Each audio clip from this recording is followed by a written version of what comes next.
Kam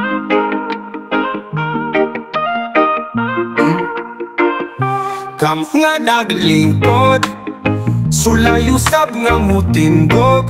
Ubasin makita ninyo, ubasin makita ninyo ang tinugod nga panghitabo karon. Ingon na naman good ni, tawa po asaman ka mo dito sulod siya. Tako nga balay ko balapad nga yuta, taas nga pa rin nga naglibot. Ug mga sakyan nga mahal, mga bantay, mga bantay na batay lang sulti. Wala kasal pero taghan na nga barong. Bisa ba magulang wala ilungat ang panatok. Mga plato, kutsara nga wala nakahiba na tugpagong. Ug kang bugas nga puti kaayo, sama sa gatas nga naasa tahon. Ug bisang dili Pasko, nasa lamesa nga patong ang hamon. Lami siguro mapiw sa balay nga ingon ana ingon pa nila. Dire po nimo makita ang tawo nga nagapanagya sa usakaling kuranan. Nga kung adunay higayon sila'y mag-inilugay. Busa diligyod niya pasagdan, kung makita na ko siya sigurado ko nga ako yun siya nga singkama. Nga naglingkod, sulayusab nga mutindog.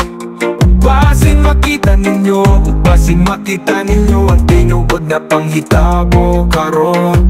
Yun na naman good ni, pasensya na po sa tao nga naglingkod. Nakita ba ninyo nga ang among sugaran sa bugas dili puno? Ang bongbong sa among balay kay gipundok-pundok nga asero sa gabi sobra kakinit nga magguno sa ice nga dili paliton para ibutang sa ilim nun. Ibutang nga tubig sa daang galang nga lagom, mga gamit nga pasugyod nga naganod lagikan sa sapa nga mao ang among kusina. Ug sa buntag pagupod ang among kaliguan, ang among inahan nga adunay bahandi sa patadero nga magamit lang kung ang mga mamahan makasweldo. Pero kung napagihapon lami nga pagkaon kay isda ug asin, ang 50 pesos sa tibuok adlaw pagkakasyahon. Wala ko kay balo kung daghan ba't gawin ka balabag, tapas lang ang alat o nagpabuto na buta lang kamo. Bisa pa sa kalaghan sa inyong kwarta, walay doktor nakakapagpaginaw sa inyong mata. Ayaw pagpaklaro kayo, bato-bato sa langit, ang matamaan ayaw kasuko. Oh, oh, oh, bato-bato sa langit, ang matamaan ay ayaw pagpaklaro kayo,